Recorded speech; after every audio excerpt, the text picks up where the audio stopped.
Assalamualaikum warahmatullahi wabarakatuh. Saya Syakira Cik Dahlan, GID 170023 atau 17093381.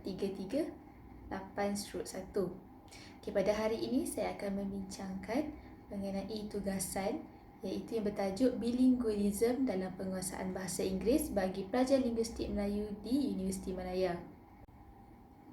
Okey, yang pertama ialah pengenalan. Bilingualism turut disebut sebagai penguasaan dua bahasa. Bilingualism ini juga berkaitan dengan penggunaan dua bahasa atau dua kod bahasa.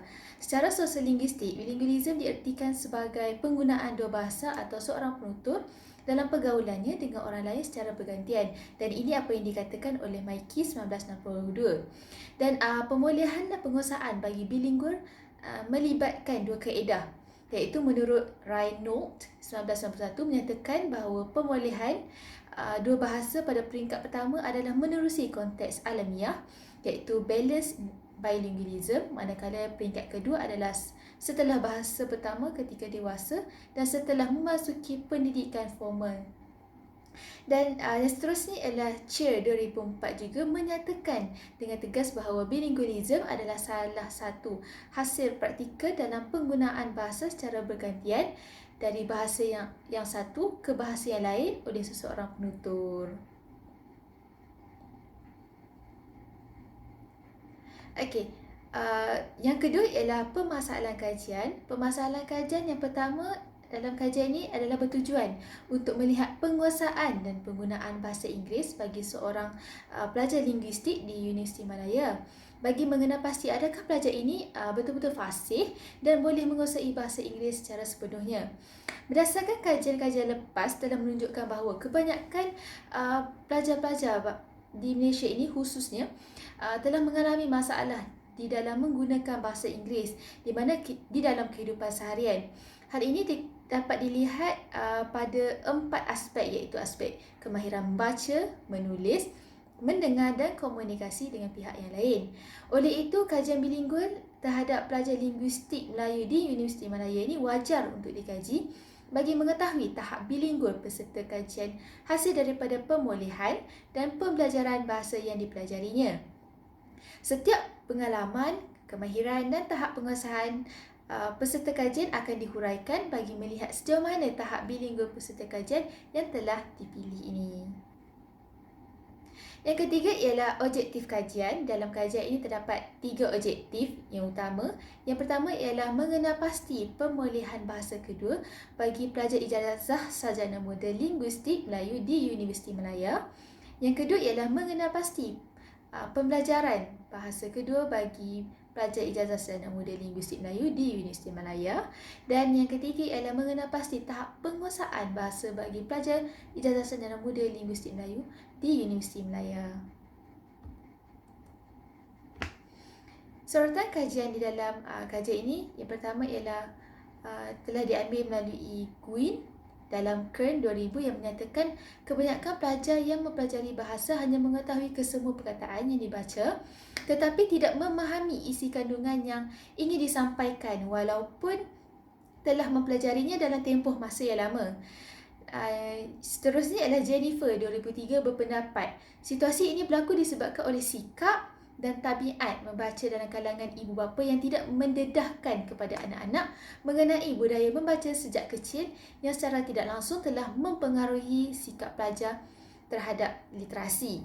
Ini apa yang dirujuk di dalam Siti Hanim Stapa 2007. Dan yang seterusnya adalah Robert Lado 1964 juga menyatakan bahawa bilingual merupakan kemampuan seorang untuk bercakap dua bahasa sama ada secara lancar atau sebaliknya. Bilingual ini adalah berkaitan dengan perkembangan kognitif sepanjang jangka hayat penutur dan pengalaman dalam menggunakan dua bahasa.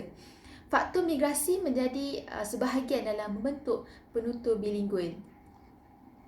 Kaedah penyelidikan di dalam kajian ini menggunakan pendekatan deskriptif, di mana penyelidikan deskriptif ini berkaitan dengan penerangan mengenai fenomena yang sedang atau telah berlaku dalam memberi penjelasan data secara empirikal. Kaedah ini adalah lebih terjerumus dalam menghuraikan perihal terhadap peserta kajian. Deskriptif ini merangkumi menghuraikan mengenai demografi, perjalanan pendidikan peserta kajian, pemulihan bahasa kedua, pembelajaran bahasa kedua dan tahap penguasaan serta penggunaan bahasa kedua dalam kehidupan seharian. Huraian yang diolah oleh pengkaji adalah berdasarkan kaedah kualitatif iaitu berdasarkan pengalaman peserta kajian di dalam menguasai bahasa asing iaitu bahasa Inggeris. Dan skop kajian ini hanya melibatkan seorang pelajar yang telah mempelajari dalam jurusan Linguistik Melayu di Universiti Malaya berusia 23 tahun, telah dipilih dalam dijadikan sebagai peserta kajian utama dalam kajian ini. Seterusnya kita akan beralih ke bahagian dapatan dan pembincangan kajian berdasarkan objektif pertama iaitu mengenal pasti pemulihan bahasa kedua bagi pelajar ijazah sarjana moden Linguistik Melayu di Universiti Malaya. Pemulihan bahasa ini adalah menerusi pembelajaran secara informal ataupun secara alamiah ataupun tidak belajar dalam kelas. Dan pemulihan bahasa kedua ini menerusi informal seringkali dilakukan melalui komunikasi bersama ahli keluarga, tontonan filem di televisyen, pembacaan buku bahasa Inggeris dan mendengar lagu yang menggunakan bahasa asing iaitu bahasa Inggeris. Kaedah ni berlaku sepanjang tumbesaran peserta kajian iaitu ketika umur 6 tahun sehinggalah umurnya sekarang iaitu 23 tahun. Antara kaedah pemulihan bahasa yang diperoleh adalah seperti berikut. Yang pertama ialah filem Inggeris di mana peserta kajian dapat mengetahui makna terjemahan yang dinyatakan dalam filem yang membolehkan peserta kajian memperoleh perkataan-perkataan yang baru.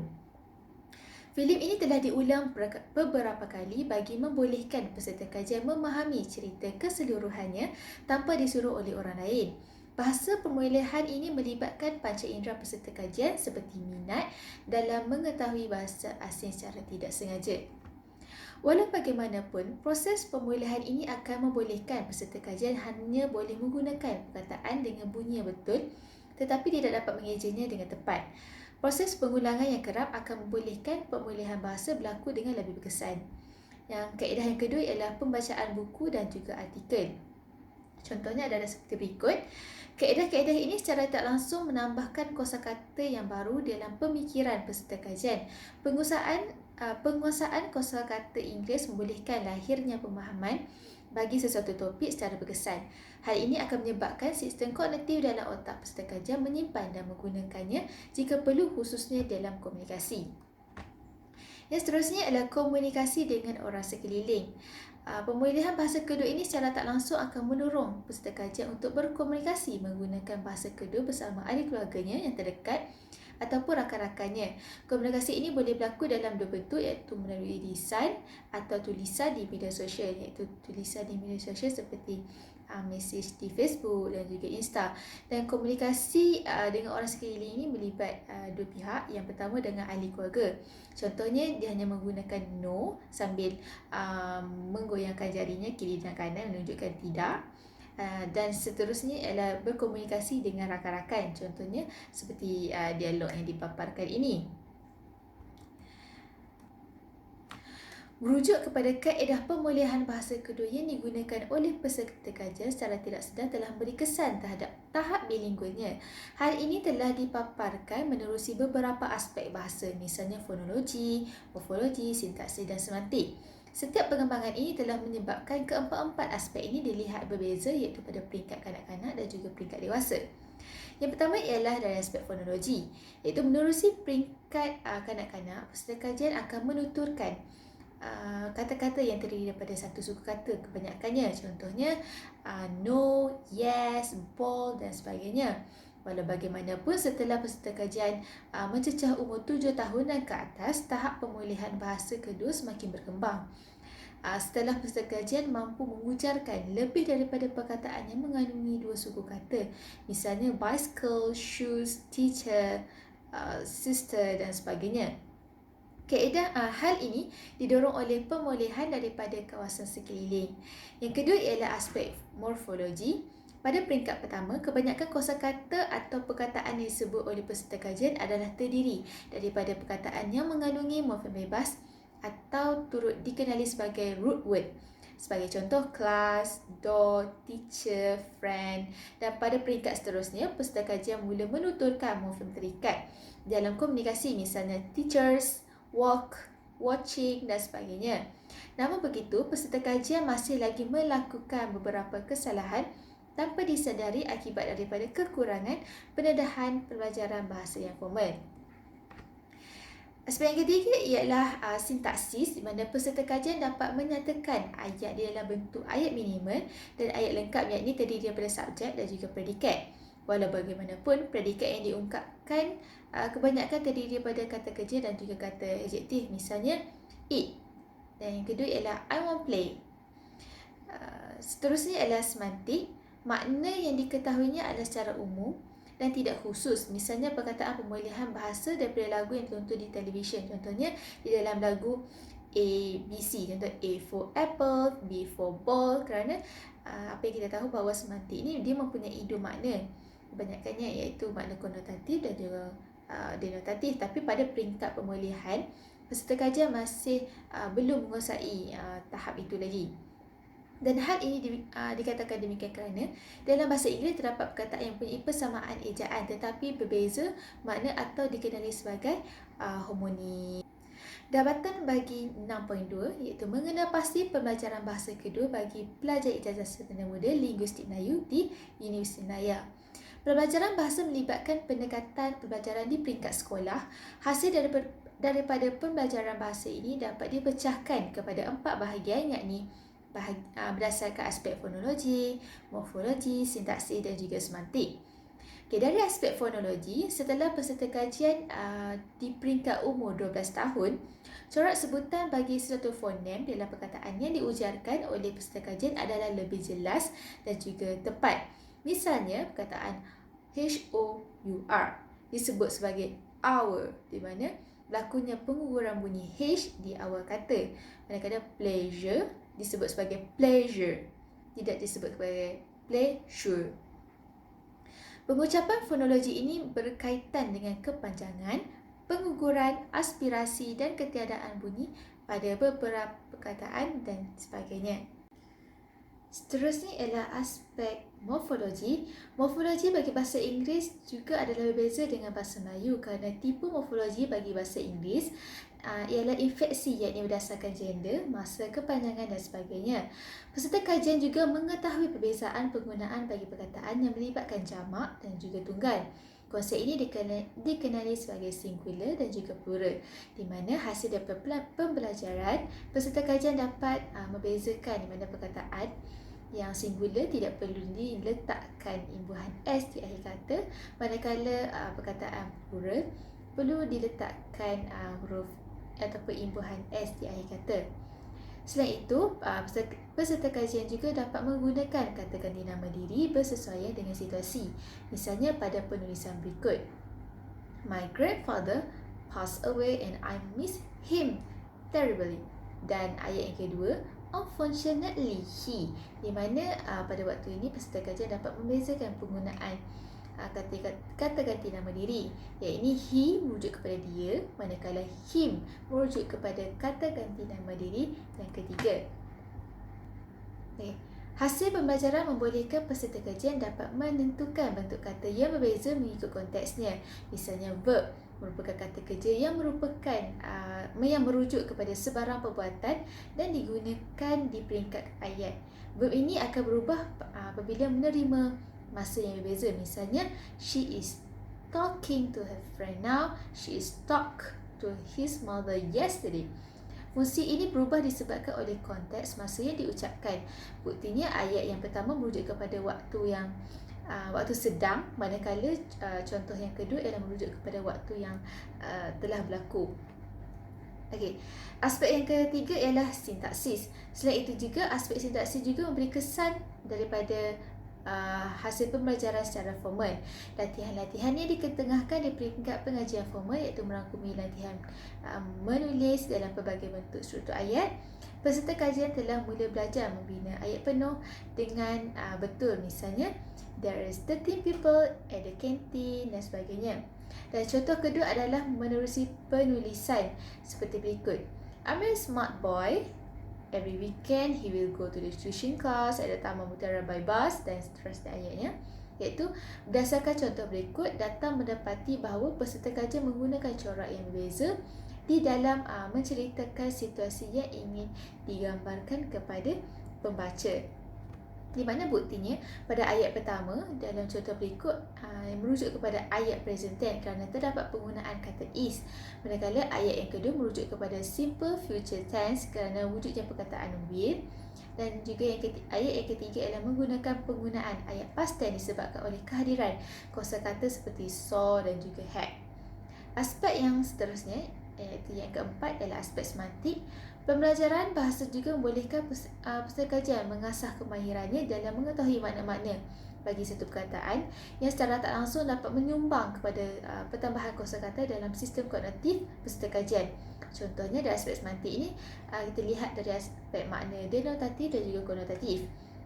Contohnya poison, di mana makna denotatif merujuk kepada bahan yang boleh menjejaskan kesihatan dan boleh menyebabkan kematian, manakala makna konotatif ialah merujuk kepada kejahatan dan bahaya serta ditujukan kepada sikap manusia. Dapatan yang terakhir ialah mengenal pasti tahap penguasaan bahasa bagi pelajar ijazah sarjana muda linguistik Melayu di UNIS Malaya. Antara aspek yang pertama dilihat ialah aspek menulis.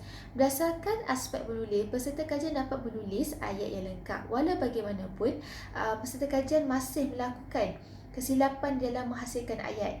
Hal ini dibuktikan menerusi ujian peperiksaan yang dijalankan sepanjang peringkat persekolahannya. Contohnya adalah seperti yang berikut. Perkataan yang bertanda garis seperti the dan uni adalah hasil daripada pembetulan daripada guru peserta kajian, manakala perkataan until adalah kesalahan dalam menggunakan kosakata yang bersesuaian mengikut ayat. Perkataan until perlu digantikan dengan perkataan tu bagi merujuk kepada jarak masa. Seterusnya, aspek menulis juga berkaitan dengan mengeja. Misalnya perkataan pause yang bermaksud berhenti seketika dieja sebagai PAUSE bukannya POS. Oleh itu dapat diperkatakan bahawa tahap bilingualisme peserta kajian di peringkat menulis adalah sederhana disebabkan oleh masih terdapat kesalahan dalam membina ayat dalam penulisan. Aspek yang kedua ialah aspek membaca. Pada akhir peperiksaan, iaitu menerusi peperiksaan Malaysian University English Test iaitu MUET, peserta kajian memperoleh markah 98/120 dalam keseluruhan soalan berkaitan reading ataupun pemahaman. Aspek membaca juga, peserta kajian dapat membacanya dengan menggunakan aksen ataupun fonologi yang betul setelah menerima pembelajaran bahasa secara formal dan juga informal. Hal ini tercetus akibat daripada tontonan peserta kajian terhadap filem Inggeris dan juga pembelajaran di sekolah. Oleh itu dapat disimpulkan bahawa tahap bilingual peserta kajian ini di peringkat membaca adalah pada tahap yang baik. Dan seterusnya adalah aspek mendengar. Aspek mendengar ini dapat dibuktikan menerusi peperiksaan yang telah dilakukan oleh peserta kajian semasa berada di peringkat Sijil Tinggi Peperiksaan Malaysia STPM. Keputusan peperiksaan bagi ujian ini mendapati bahawa hasil keputusan yang diperolehinya adalah sebanyak 25/40, iaitu separuh daripada markah keseluruhan. Kemahiran mendengar ini juga adalah berkaitan dengan komunikasi yang melibatkan secara sehala ataupun duhala. Mendengar secara sehala ini adalah menerusi pemulihan bahasa kedua seperti menonton televisyen, mendengar radio, baca buku, pendengaran duhala iaitu melibatkan pihak kedua untuk berinteraksi. Hasil daripada data yang diperoleh, kajian mendapati bahawa peserta kajian dapat mendengar, memahami dan mencatat apa jua yang disampaikan oleh pensyarah dalam kelas dengan menggunakan bahasa Inggeris.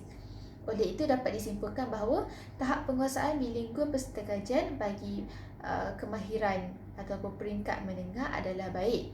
Hal ini dikatakan demikian kerana peserta kajian mampu untuk menganalisis jawapan yang berkaitan dengan soalan dengan mencatatkannya di dalam bahasa Inggeris, yakni lebih dilihat dalam kuliah. Dan yang terakhir ialah aspek komunikasi, iaitu peserta kajian boleh berkomunikasi dengan baik, iaitu tidak menterjemahkannya ke dalam bahasa Melayu sebelum berkomunikasi dengan pihak kedua tersebut. Contohnya adalah seperti dialog yang berikut. Oleh itu, dapat disimpulkan bahawa kemahiran komunikasi bagi peserta kajian adalah baik kerana dia dapat berkomunikasi dengan jelas, memahami setiap pertanyaan yang diajukan dan menjawab pertanyaan dengan menggunakan bahasa Inggeris tanpa melibatkan sisipan daripada pencampuran kod, iaitu bahasa Melayu. Penggunaan bahasa Inggeris ini hanya berlaku di sekolah dan pada masa yang tertentu sahaja. Kesimpulannya, hasil keseluruhan kajian mendapati bahawa tahap bilingual bagi peserta kajian adalah di peringkat sederhana.